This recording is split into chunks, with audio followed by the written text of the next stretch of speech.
Қайырлы күн достар, ұстаған оразаларыңыз қабыл болсын. Сіздерге ауыз ашарға арналған осындай дәмді тағамдар рецебін ұсынамын.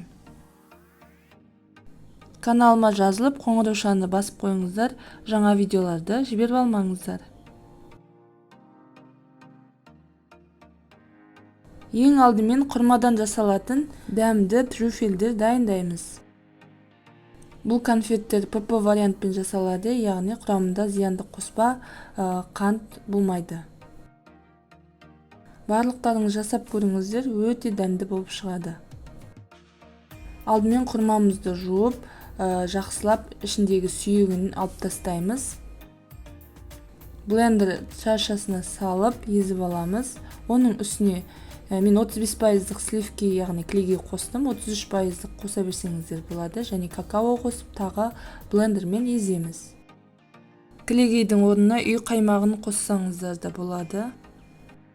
Енді дайын болған массамызды ыдысқа салып, шамамен 1 шай қасық осылай толтырып алып, қолымызды сулап алып, осылай домалақтаймыз құрт сияқты. Алақанымызбен домалатып алғаннан соң, оны фисташка жаңғағының үстіне аунатып аламыз. Фисташканың орнына кез келген жаңғақ қолдансаңыздар болады. Фисташканы ұн сияқты қылып ұсақтамаймыз, сәл ірілеу етіп осылай ұсақтап аламыз.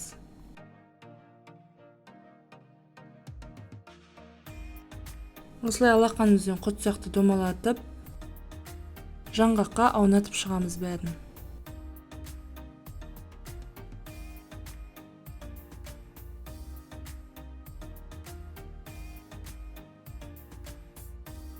Мінекей біздің ПП трюфельдеріміз дайын, баршаңызға ас болсын.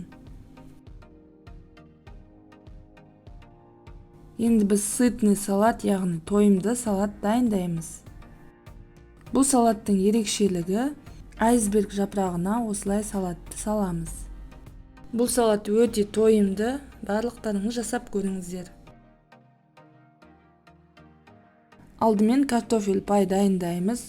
Осылай ірілеу картобымызды үккіштен өткізіп аламыз. Оны 2-3 қайтара мұздай сумен жақсылап жуамыз. Жуып болғасын, оны осылай кептіріп аламыз. Кепкен картобымызды қызып тұрған майға осылай аз-аздап салып, қуырып аламыз осылай.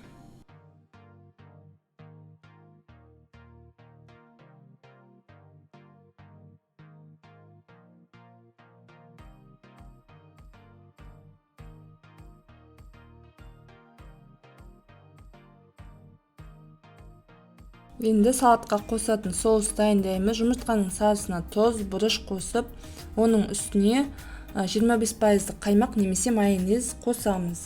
Бұл салатқа қосатын тауықтың төс етін суға қайнатып аламыз, және картопты да суға қайнатып аламыз. Бұл салатқа қосатын заттың бәрін соломка етіп тураймыз. Яғни жұмыртқа, тауықтың төс еті, свежий қияр, тұздалған қияр және картопты салып, оның үстіне соус қосамыз.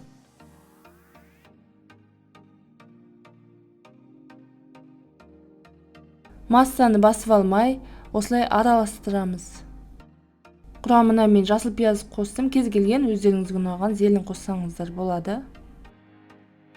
Мінекей осындай айсбергтің жапырағын аламыз да, жаңағы салатты осылай ортасына саламыз.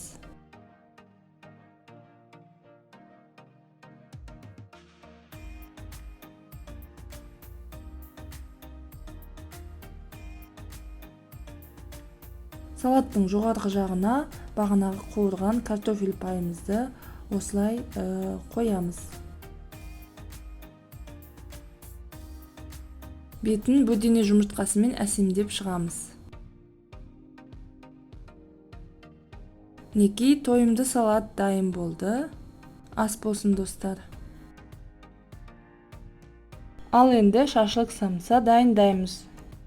Кез келген дастарханға ерекше көрік береді, барлықтарыңыз дайындап көріңіздер.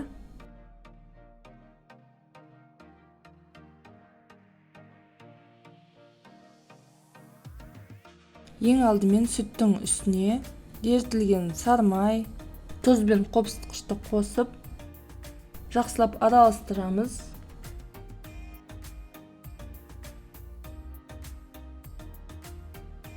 Жақсылап қамыр илейміз.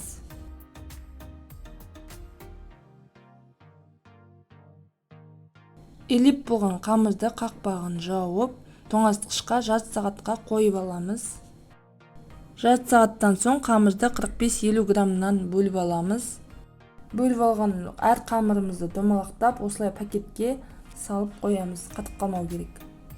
2 орташа пиязымызды осылай ұсақтап турап, фарштың үстіне саламыз. 2 картопты ұсақ үккіштен өткіземіз, немесе блендерге өткізсеңіздер де болады. Үккіштен өткізіп болғасын фаршқа қосамыз. Оның үстіне тұз, бұрыш қосамыз татымына қарай. Сондай-ақ мен кориандр қостым үстіне. Жақсылап араластырамыз. Қамырды сопақтау етіп осылай жаямыз. Осындай көлемдегі фаршқа спашканы тығып, осылай сопақша етіп формасын келтіреміз. Оны қамырдың ортасына осылай қойып, шеттерін пышақпен осылай кесіп шығамыз.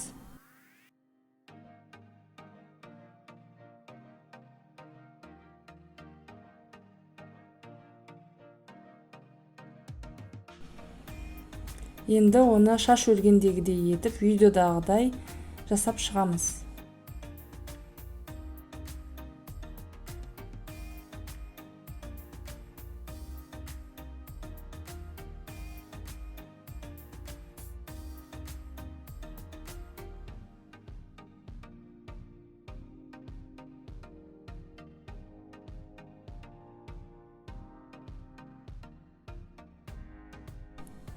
Самсаның барлығын мінекей видеодағыдай етіп осылай жасап шығамыз.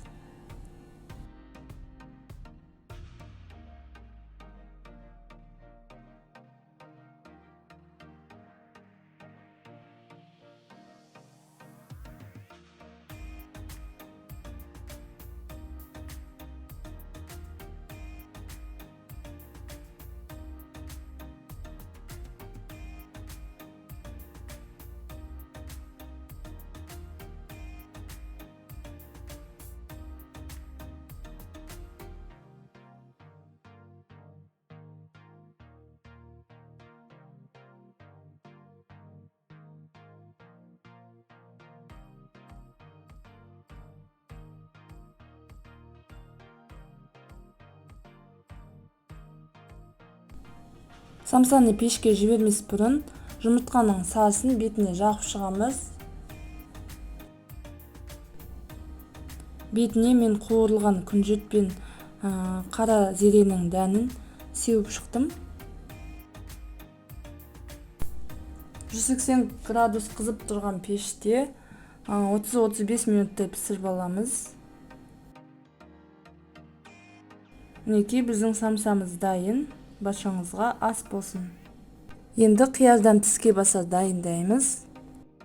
Ол үшін суға қайнатылған жұмыртқаны, краб таяқшасын және қатты ірімшікті ұсақ үккіштен өткіземіз. Оның үстіне ұсақтап сарымсақ қосамыз.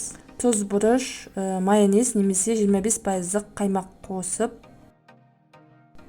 жақсылап араластырамыз. Қиярды осылай жұқа етіп кесіп шығамыз.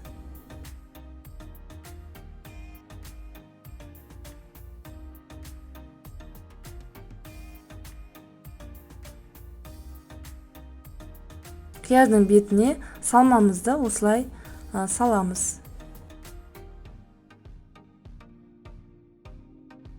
Тығыздап осылай орап, артық жерлерін осылай кесіп алып тастасаңыздар болады. Әсемдік ретінде мен зәйтүннің жартысын кесіп осылай тіс шұқитынмен қыстырып қойдым. Барлығын видеодағыдай етіп жасап шығамыз.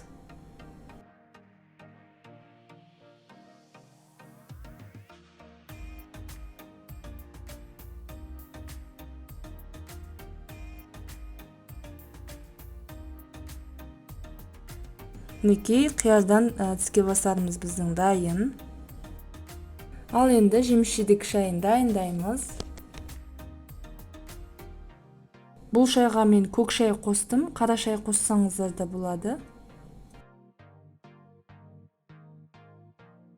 ыдысымызға таңқурай, яғни малина, мята, яғни жалбыз жапырағын салып, оның үстіне науат, лимон, апельсин тілімін, азғантай ғана қалампыр салып,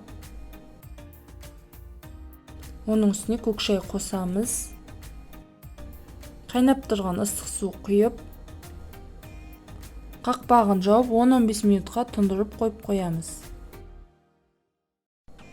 Мінекей біздің өте пайдалы жеміс-жидекті шайымыз дайын. Шайларыңыз дәмді болсын, достар. Достар, видео ұнаған болса, достарыңызға поделиться етіп қойсаңыздар болады. Оразаға арналған дастархан сіздерге ұнаса, лайк басып, пікір қалдыруды ұмытпаңыздар. Оразаларыңыз қабыл болсын. Келесі видеода кездескенше.